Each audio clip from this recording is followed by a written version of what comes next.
Aditi's daily ব্লগে আপনাদের সবাইকে জানাই সুস্বাগতম।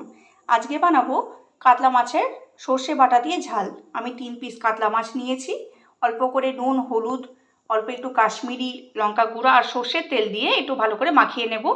নিয়েছি 2টো কাঁচা লঙ্কা চিড়ে রেখেছি, আর অল্প করে একটু করে সর্ষে আমি শিলপাটায় ভালো করে বেটে নিয়েছি। আমি রান্নাটা শুরু করছি।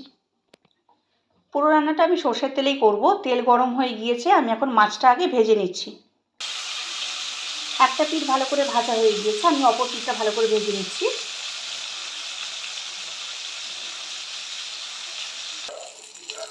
মাছ ভাজা হয়ে গিয়েছে, আমি এখন অল্প করে একটুখানি কালো জিরে ফোড়ন দেব। এই তেলটার মধ্যেই দিয়ে দিচ্ছি, আলাদা করে আমার আর তেল লাগবে না।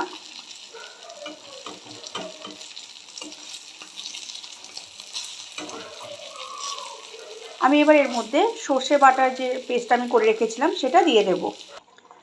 সর্ষে বাটাটা আমি দিয়ে দিয়েছি। এই সময়তে আমি লঙ্কাগুলোকে দিয়ে দিচ্ছি।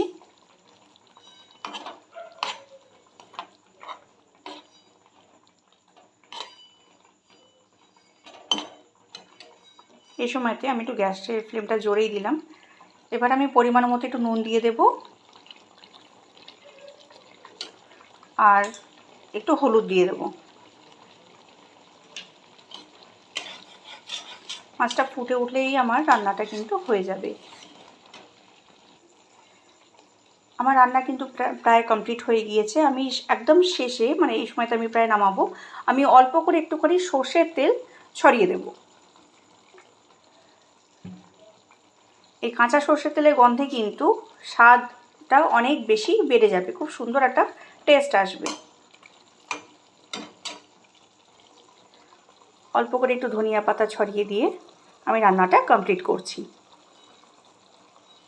আপনাদের যদি আমার রেসিপিটা ভালো লেগে থাকে তাহলে অবশ্যই করে একটা লাইক, কমেন্ট, শেয়ার করতে ভুলবেন না। ধন্যবাদ বন্ধুরা।